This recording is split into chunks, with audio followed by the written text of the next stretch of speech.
नमस्कार दोस्तों, net crack अड्डा चैनल में आपका स्वागत है। आशा करती हूँ आप सभी लोग स्वस्थ होंगे।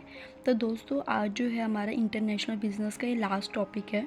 ठीक है, मेरी तरफ से आज जो है इंटरनेशनल बिज़नेस हो जाएगा। ठीक है, तो लास्ट टॉपिक जो आज हम पढ़ने वाले हैं वो है रीजनल इकोनॉमिक इंटीग्रेशन।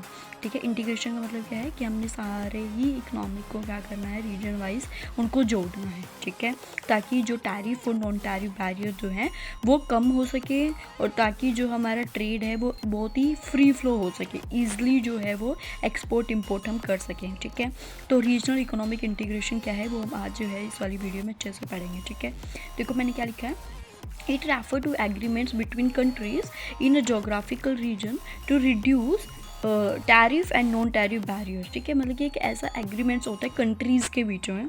ठीक है, तो वो क्या करती हैं, वो ऐसा एग्रीमेंट कर देती हैं आपस में कंट्रीज़, जिसकी वजह से उनके जो टैरिफ और नॉन टैरिफ बैरियर क्या है वो मैंने आपको पहले ही बताया है। ठीक है, अपनी पिछले वीडियो में मैंने आपको डिस्कस कर ही दिया है। ठीक है, टैरिफ और नॉन टैरिफ बैरियर को क्या कर देते हैं, वो बिल्कुल कम कर देते हैं, ताकि हमारी गुड्स जो हैं, जो हमारी गुड्स है, सर्विसेज है, फैक्टर ऑफ प्रोडक्शन है, ठीक है, वो क्या कर सके, हम ईजिली जो है वो ट्रांसफ़र हो सके, वहाँ का यहाँ का वहाँ, ईजिली एक्सपोर्ट इम्पोर्ट हो सके। ठीक है, इसका मेन ऑब्जेक्टिव ये होता है कि जो हमारी इकोनॉमिक प्रोडक्टिविटी है, देखो जब क्या होगा, फ्री फ्लो होगा गुड्स का, सर्विसेज का, है ना, हम रॉ मटेरियल इजी ले सकते हैं। ठीक है, फैक्टर ऑफ प्रोडक्शन जैसे हमारे लेबर हो गया, हम उसको इजीली ट्रांसफ़र कर सकते हैं। तो जिसकी वजह से क्या होगा, हमारी इकोनॉमिक के अंदर जो प्रोडक्शन है, जो हमारी प्रोडक्टिविटी है, वो क्या हो जाएगी, इंक्रीज़ हो जाएंगी। ठीक है, इसके अंदर क्या होता है, जब हम इकोनॉमिक इंटीग्रेशन करते हैं वो लेवल्स होते हैं। वैसे तो 5 लेवल होते हैं। ठीक है, पीटीए का इतना है नहीं, बट मैंने आपको फिर भी बताया है। ठीक है, ताकि आपको अच्छे से पता हो। देखिए 6 लेवल पे हमारी इकोनॉमिक इंटीग्रेशन होती है। ठीक है, preferential trade area, free trade area, custom union, common market, economic union और फुल इंटीग्रेशन। ठीक है, ये 6 होते हैं। इन 6 के बेसिस पे हमारी जो है इकोनॉमिक इंटीग्रेशन होती है, PTA, FTA, CU, CM, EU, FI. ठीक है, आपको ये है, पर इनके अंदर क्या क्या चीज़ें हैं वो मैं आपको बताती हूँ। ठीक है, देखो सबसे पहले है PTA, preferential trade area. Preference trade area क्या करते हैं, इसके अंदर बहुत ही छोटी अमाउंट के अंदर, मतलब कि एक छोटा सा कुछ लेवल हो गया, या फिर कुछ ऐसे स्मॉल, मतलब कि छोटी छोटी एक्टिविटी, स्मॉल थिंग्स के ऊपर हम बैरियर्स करते हैं। पूरी तरह से इसके अंदर बैरियर्स को रिमूव नहीं करते, याद रखना। पीटीए मतलब कि फर्स्ट लेवल हुआ, इसके अंदर बहुत ही कम थिंग्स पे, बहुत ही छोटी छोटी चीज़ों के ऊपर हमने जो है बैरियर्स को रिड्यूस किया है, अदरवाइज सब ऐसे कैसे ही लगे हुए हैं। ठीक है, फिर अगला आता है एफटीए। देखो एफटीए क्या होता है, एफटीए के अंदर हम क्या कर देते हैं, जितने भी हमारे इंटरनल बैरियर्स होते हैं, ठीक है, एक कंट्रीज़ के अंदर जितने भी इंटरनल बैरियर्स होते हैं उनको क्या करना, रिमूव करना। पीटीए तो क्या है, एक छोटा सा कुछ चीज़ को, मतलब कि कुछ चीज़ के ऊपर रिमूव कर देना बैरियर। ठीक है, लेकिन एफटीए क्या है, जितना भी हमारे इंटरनल जो है बैरियर्स हैं उनको रिमूव करना। सीयू क्या है, इंटरनल प्लस एक्सटर्नल, दोनों बैरियर्स को कम करना। एफटीए क्या कर रहा है, सिर्फ इंटरनल को कर रहा है रिमूव। सीयू क्या कर रहा है, कस्टम यूनियन, वो क्या कर रहा है, इंटरनल और एक्सटर्नल दोनों बैरियर्स को रिड्यूस कर रहा है। Next is your CM, common market. Common market में अंदर क्या आता है, PTA plus FTA plus CU. ठीक है, दोनों आप जैसे जैसे आप आगे जाओगे तो पिछले वाले जोड़ते जाना। ठीक है, कॉमन मार्केट के अंदर क्या होता है कि इसके अंदर हम इजीली क्या कर सकते हैं, लेबर को, कैपिटल को, टेक्नोलॉजी जो होगी, हमारी टेक्निकल थिंग्स जो होंगी, उनकी फ्री मूवमेंट जो है वो हो सकती है। ठीक है, समझ में आ गया। देखो सीयू सीएम, कॉमन मार्केट कब होगी, जब हम क्या करेंगे, हमारी जो जितने भी हमारे फैक्टर ऑफ प्रोडक्शन है, ठीक है, उनको क्या, उनकी फ्री मूवमेंट हो, जैसे हमारे लेबर हो गए, कैपिटल हो गए, टेक्नोलॉजी होगी। ठीक है, ये क्या कहलाएगी, कॉमन मार्केट। अगला आता है इकोनॉमिक में क्या आता है कि हमारी करेंसी भी सेम हो जाए। मान लो बाहर है, ठीक है, चाइनीज़ में युआन चलता है, ठीक है, और हमारी करेंसी क्या है, हमारी रुपीज़ है, इंडियन रुपीज़ है ना, तो हम क्या करें, सारे में ही इंडियन रुपी हो जाए, जब हम मिल जाएँ, तो इकोनॉमिक यूनियन वो है जहाँ पे हमारे करेंसी का भी डिफरेंस ना रहे। ठीक है, फुल इंटीग्रेशन क्या होता है, यहाँ पे पॉलिटिकल भी एक हो जाए, मतलब कि यहाँ पर भी और वहाँ पे भी हमारी एक ही पॉलिटिक्स है। ठीक है, वो क्या कहलाएगी, फुल इंटीग्रेशन। ठीक है, इस तरह से हमारा चलता है। आप इसको धीरे धीरे पढ़ोगे तो आप इसमें से क्वेश्चन बनता है। ठीक है, मैंने इस वाले सीएम से क्वेश्चन जो है वो बहुत बार देखा है कि लेबर का कैसे इसके अंदर आता है, तो कॉमन मार्केट के अंदर आ गया। ठीक है, असर्शन रीजनिंग से पूछ सकता है, वो स्टेटमेंट वाइज क्वेश्चन पूछ सकते हैं, इसमें तो आपको पता होना चाहिए। आपका ट्रेड क्रिएशन और ट्रेड डाइवर्जन, ट्रेड को क्रिएट करना, क्रिएशन का मतलब यहाँ पे होता है कि हमें क्या करना है, अपने ट्रेड को जो है वो बढ़ाना है, ठीक है, हमने अपनी ट्रेड को क्या करना है, क्रिएट करना, मतलब कि ट्रेड को हमने इंक्रीज़ करना है, ठीक है। इसके अंदर क्या करते हैं, जो जिस कंट्री के अंदर हाई कॉस्ट है प्रोड्यूसर, ठीक है, हाई कॉस्ट प्रोड्यूसर शिफ्ट हो जाते हैं लो कॉस्ट प्रोड्यूसर के अंदर, ठीक है।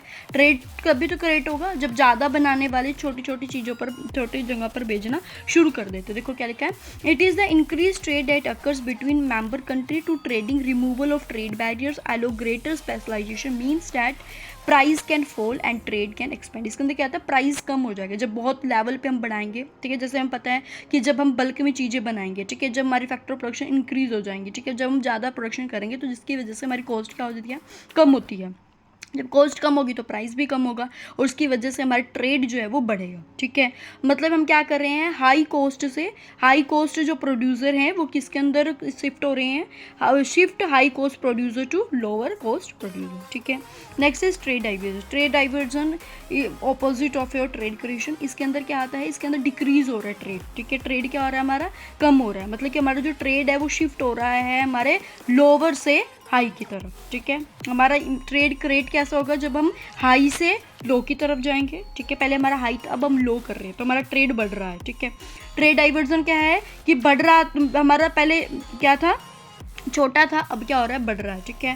पहले मेरी कॉस्ट कम आ रही थी, अब मेरी कॉस्ट ज़्यादा आ रही है, ठीक है। यहाँ पे तो क्या है, मेरी पहले कॉस्ट ज़्यादा आ रही थी बट मैंने ऐसे कुछ फॉर्मूलाज लगाए, हमने फैक्टर ऑफ प्रोडक्शन को अपना इंक्रीज़ किया जिसकी वजह से मेरी कॉस्ट कम आनी शुरू हो गई, तो वो तो क्या कहलाएगा, ट्रेड करेक्शन। ट्रेड डाइवर्जन क्या है, पहले मेरी कॉस्ट कम आ रही थी लेकिन अब मैंने अपनी जो फैक्टर ऑफ प्रोडक्शन है उसके ऊपर मैंने ध्यान नहीं दिया जिसकी वजह से मेरी अब जो कॉस्ट है वो बढ़नी शुरू हो जाएगी, तो वो क्या कहलाएगा, ट्रेड डाइवर्जन, ठीक है जी। नेक्स्ट इसके अंदर कुछ ये हैं जैसे कि इकोनॉमिक यूनियन क्या होता है, ठीक है, नाफ्टा क्या है, ठीक है, एशियन क्या है, वो सब चीज़ें हम पढ़ेंगे, ठीक है। ईयू यूरोपियन यूनियन, ठीक है। इसके अंदर आपको याद रखना है इनके मेंबर कंट्रीज़ कौन कौन सी हैं, कब हुई थी, ठीक है, इसका पर्पस क्या है और इसके अंदर कौन कौन सी मेंबर कंट्रीज़ हैं, ठीक है। इसके अंदर तो मेंबर कंट्रीज़ का इतना वो है नहीं है, पर जो आगे मैं पढ़ाऊंगी जैसे नाफ्टा हो गया, इनके अंदर मेंबर कंट्रीज़ कौन है तो मैं ट्रिक से बताऊंगी आपको ताकि आपको मेंबर कंट्रीज़ याद रहे, ठीक है। यूरोपियन यूनियन ये क्या करता है, जितने भी इसके मेंबर्स होते हैं उनके ऊपर कंट्रोल करता है, ठीक है। जो पहले कंट्रोलिंग सिस्टम था उनको क्या करता है, सॉरी, एलिमिनेट करता है, ठीक है, उनको बिल्कुल तरह से रिमूव कर देता है। और यू कब आया था, 1 नवंबर 1993, ये आपने याद रखना है, ठीक है। कब आया था, 1 नवंबर 1993 में। कितने मेंबर्स कंट्रीज़ हैं इसके अंदर, 28, ठीक है। लेकिन यूके ने जो है वो छोड़ दिया है, इससे हट गया है यूके, ठीक है। यूके ने इसको एग्जिस्ट कर दिया है ईयू को, ठीक है। अगर आप एग्जिस्ट करना चाहते हो किसी भी उसको तो उसके लिए आर्टिकल क्या होता है, 50। मान लो मैं इसकी पार्ट हूँ, ठीक है, ईयू की, बट मैं चाहती हूँ कि मेरी कंट्री इससे एग्जिस्ट हो जाए, ठीक है, मैं इससे बाहर निकलना चाहती हूँ तो बाहर निकलने के लिए कौन सा आर्टिकल लगेगा, आर्टिकल 50, आपने याद रखना, ठीक है। क्या आता है इसका पर्पज़, ये क्या आता है कि हमने ग्लोबल के अंदर एक ऐसा अपनी जगह बना दी थी बहुत ही कॉम्पिटिटिव, ठीक है। इसमें क्या करते हैं, शांति को, ठीक है, हमारी बेसिकली हमारी वैल्यू ऑफ पीस को जो है बेसिकली इसको प्रमोट कर देना है। ऑफर फ्रीडम एंड सिक्योरिटी, इसको ये क्या ऑफर करता है, जिसके भी इसके मेंबर्स कंट्रीज़ हैं वो फ्रीली जो है वो कोई भी डिसीजन ले सकते हैं और उनकी सिक्योरिटी का भी पूरा ध्यान रखा जाएगा, ठीक है। ईयू में आपको याद रखना है ये सब चीज़। नेक्स्ट है आपका नाफ्टा। नाफ्टा का फुल फॉर्म पहले तो आपको याद रखना है, north America free trade agreement, ठीक है। North America free trade agreement, जो जो इंपॉर्टेंट है मैंने सिर्फ वही लिखे हैं, ठीक है। पेपर के आपके एग्जाम पॉइंट ऑफ व्यू से जो जो इंपॉर्टेंट है वो मैंने चीज़ें यहाँ पे लिखी है, ठीक है। नाफ्टा क्या है, नाफ्टा एक ऐसा एग्रीमेंट हुआ है, ऐसा एग्रीमेंट साइन हुआ है कि इनके कौन कौन से कंट्रीज़ हैं, कौन कौन है इसमें, कनाडा, मैक्सिको और जितने भी यूनाइटेड स्टेट्स हैं उनको, इन तीनों को जोड़कर हमारा क्या बना है, नाफ्टा, ठीक है। नाफ्टा किस किस को जोड़कर बना है, कनाडा, मैक्सिको और यूनाइटेड स्टेट, इन तीनों के एग्रीमेंट्स है इसके अंदर, इन तीनों ने इसमें साइन किया हुआ है, ठीक है। ट्राईलेटरल हो गया, ट्राईलेटरल एक तो होता है यूनिलेटर, बाईलेटर, यूनिलेटर मतलब सिंगल, बाईलेटर मतलब 2, ट्राईलेटर मतलब 3 हो गए, कनाडा, मैक्सिको और यूनाइटेड स्टेट, ठीक है। ये तीनों ही आपस में जो है वो अपना फ्री ट्रेड कर रहे हैं, ठीक है। एग्रीमेंट कब आया था, ये 1 जनवरी 1994 को, याद रखना कब आया ये, 1 जनवरी 1994 को। नाफ्टा को क्या कर दिया है, नाफ्टा क्या करता है, एलिमिनेट करता है जितने भी टैरिफ हैं, जितने जितने भी टैरिफ्स बैरियर्स हैं किस किस के, मैक्सिको, कनाडा और यूनाइटेड स्टेट्स के, इनको क्या कर देता है ये कम्प्लीटली क्या कर देते हैं, बैरियर्स को, जितने भी टैरिफ्स बैरियर्स हैं इनको रिमूव कर दें ताकि जो है हमारा ट्रेडिंग सिस्टम बढ़िया चल सके, ठीक है। लेकिन 2018 में क्या हुआ, सितंबर 2018 में नाफ्टा का नाम चेंज कर कर क्या बन दिया है, USMCA, ठीक है। कनाडा ने एक एग्रीड डील एक एग्री की है जिसके अंदर उन्होंने रिप्लेस कर दिया, नाफ्टा का नाम क्या बन गया है, वो USMCA, याद रखना कब बना है ये 2018 में। USMCA की फुल फॉर्म क्या है, यूनाइटेड स्टेट मैक्सिको कनाडा का एक एग्रीमेंट है। यूनाइटेड स्टेट्स का, मैक्सिको का और कनाडा का क्या है ये एग्रीमेंट, इसका नाम ये रख दिया है। बल्कि आपने याद रखना नाफ्टा का नाम अब USMCA हो गया। नाफ्टा 1994 में आया। नाफ्टा के अंदर 3 आती हैं, कनाडा, मैक्सिको और यूनाइटेड स्टेट, याद रहेगा, ठीक है। नेक्स्ट इज योर एशियन, ठीक है। एशियन के अंदर क्या है, एशियन की सबसे पहले आपको फुल फॉर्म पता होना चाहिए, association of south east Asia nation, ठीक है। एशियन की क्या है, association of south east Asian nation, ठीक है। ये कब आया था एशियन आपका, ये आया आपका 1967 में, ठीक है। कहाँ पे, बैंकॉक थाईलैंड, ठीक है। इसका मोटो क्या था, one vision one identity one community. इसका क्या था, वन विज़न कि हम जो जिसके साथ हम इसमें 10 मेंबर कंट्रीज़ हैं उनका एक ही विज़न होगा, एक पहचान होगी और एक ही हमारी कम्युनिटी जो है वो तैयार हो जाएगी, ठीक है। इसका एम क्या था, इसका एम था प्रमोट करना collaboration and cooperation among member state, जितने भी हमारे मेंबर्स हैं उनके बीच में कोलैबोरेट हो, उनके बीच में कोऑपरेट हो, ठीक है। इसका हेडक्वार्टर कहाँ है, जकार्ता। आपको याद रखना है, हेडक्वार्टर से क्वेश्चन पूछे जाते हैं, ठीक है। हेडक्वार्टर कहाँ पे है, जकार्ता।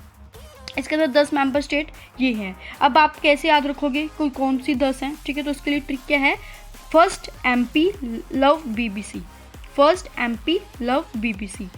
फर्स्ट मतलब I for Indonesia, S means Singapore, T for Thailand, M for Malaysia, P for Philippines, L for Laos, V for Vietnam, B for Burma, B for Brunei, C for Cambodia, ठीक है। ये आपके क्या हैं 10 होगी। तो आप लोग 10 कैसे याद कर सकते हैं, तो ये वाली ट्रिक है इसके, फर्स्ट MP लव BBC। तो आपने याद रखना एशियन में कब आया, इसका क्या मोटो था, ठीक है। इसका हेडक्वार्टर कहाँ पे है, 10 मेंबर कंट्रीज कौन कौन सी है, ठीक है। कई बार वो क्या कर देते हैं 4 कंट्रीज दे देंगे, इनमें से 4 में से इनमें से किसी एक का नाम होगा, तो आपको याद रखना है ये इससे इस वाली ट्रिक से आप इसको याद कर सकते हैं, ठीक है। Next and last is your SAARC. SAARC full form क्या आता है, South Asian Association for Regional Cooperation, ठीक है।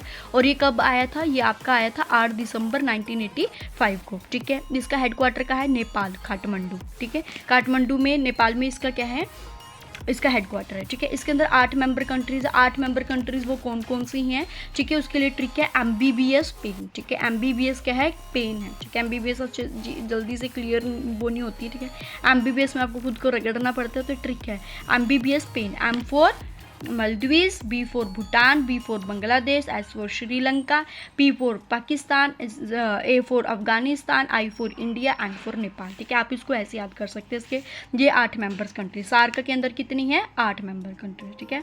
सार्क कितने हैं 8 मेंबर कंट्रीज हैं, 8 कौन कौन सी है आपको इस वाली ट्रिक से याद रखना है, ठीक है। तो इससे पहले हमने पढ़ा एशियन। एशियन क्या है, association of south east Asian nation, जिसके अंदर 10 मेंबर कंट्रीज हैं। 10 मेंबर कंट्री को याद करने की ये है कि 1967 के अंदर आया, इसका हेडक्वार्टर जकार्ता है, ठीक है। Next is your NAFTA.